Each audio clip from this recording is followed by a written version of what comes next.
Se vocês imaginarem, na casa de vocês, com certeza, cheio de portas-retratos. E o que a gente põe nos portas-retratos? A gente coloca cenas ou momentos onde a gente se sentiu muito feliz, teve muito prazer, era um lugar que trouxe quietude, alegria. Ninguém vai colocar um porta-retrato de um momento desastroso, triste, né? Então, vamos imaginar a nossa vida perfeita como situações, cada um vai ter uma situação diferente. Essa ideia de vida perfeita é muito individual, muito pessoal de cada um. Então, às vezes, é uma reunião familiar, outras pessoas gostam de estar com a natureza, num lugar assim bucólico, numa praia, outros imaginam uma vida perfeita tendo uma casa no pé na areia. Enfim, cada um de nós vai ter uma sensação diferente como é uma vida perfeita.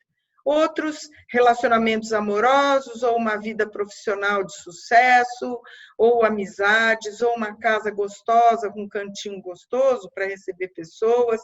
Enfim, é importante vocês começarem a ter uma noção do que é uma vida boa e uma vida que traz satisfação e alegria, né? É como Euclides falou, se a gente imaginasse um porta-retrato e colocasse ele dentro de uma bolha, né? Como seria? É importante vocês terem essa ideia do que é uma vida perfeita, né? E como eu falo, de repente, se a gente tem filhos e o filho começa a se drogar, ou o filho começa, eu não gosto de tatuagem, de repente ele se tatua inteiro, ou de repente a minha família era para ser uma família maravilhosa, família Doriane, e de repente eu e meu marido a gente começa a discutir demais, ou de repente o país que a gente vive o governo é ruim, uma roubalheira em todos os sentidos, ou se no trabalho eu tenho um gestor, uma pessoa acima de mim que me oprime, me esmaga, enfim, ou se aqui embaixo alguém me trai, quer dizer, o que a gente faz com tudo isso que acontece, né? Então, aquele conceito de porta-retrato, de vida perfeita, começa a desmoronar, ele vai ruindo diante da realidade da vida. Na realidade, essa é a realidade da vida, né?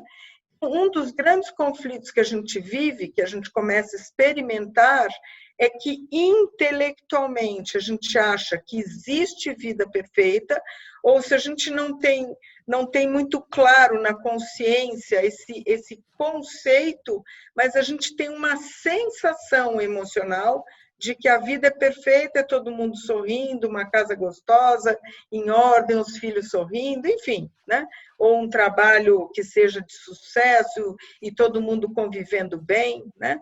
E a gente vai percebendo que a gente começa a se decepcionar, né? A nossa vida começa a juntar frustrações, começa a juntar tristezas, decepções, né? E a gente começa a se ressentir contra essas decepções e frustrações, porque o mundo lá fora não se mantém rigidamente naquele porta-retrato que vocês precisam entender que é a idealização pessoal de cada um, né?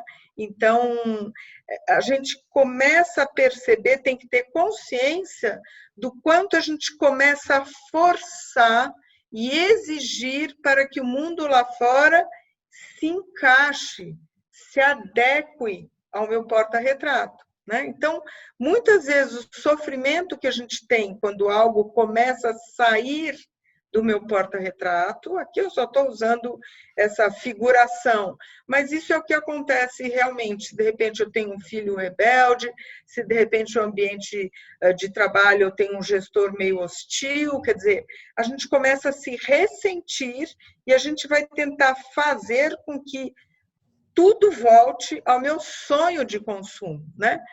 Tentando manipular e controlar milimetricamente as pessoas que escapam do meu sonho, né?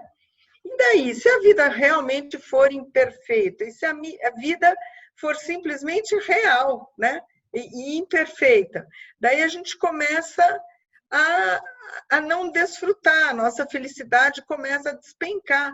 E daí a gente começa a dizer, se os meus familiares, esse ser bem grande, se os meus familiares, se os vizinhos, se o meu trabalho, se a minha vida, se os meus relacionamentos forem imperfeitos ou não forem de acordo com o que eu esperava, que era o mais fácil, isto acaba virando uma condição. Então, a vida perfeita está atrelada a uma condição rígida e sonhada.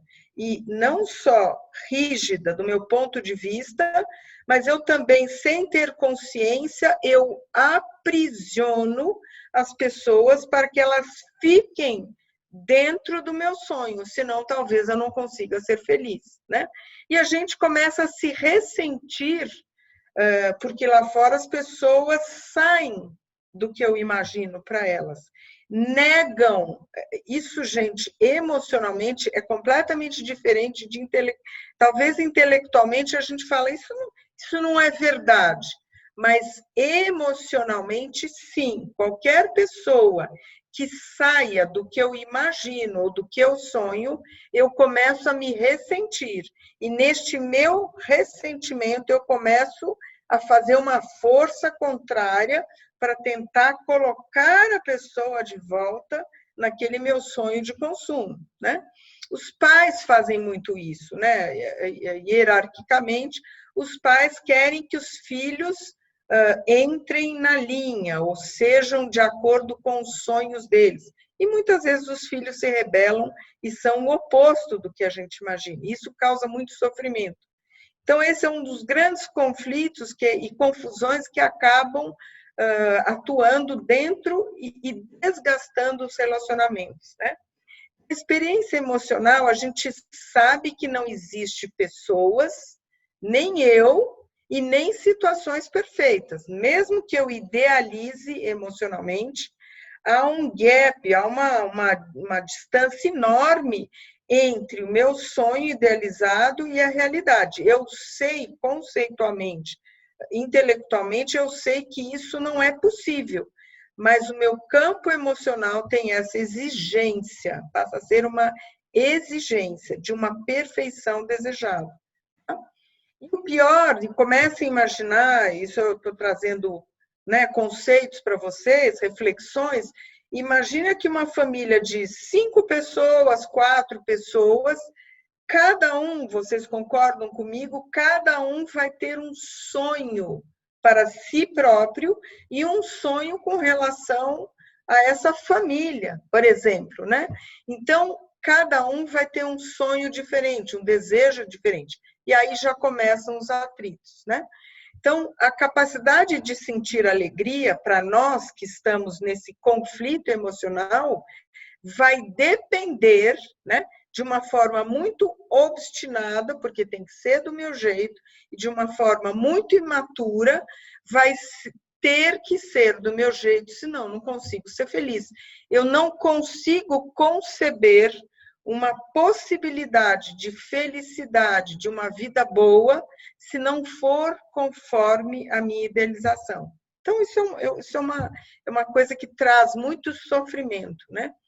E daí a gente busca, a gente aceita a imperfeição que se apresenta e a gente busca internamente uma pessoa evoluída, ela lida com a realidade, se algo a desagrada, ela vai buscar internamente uma solução para essa equação.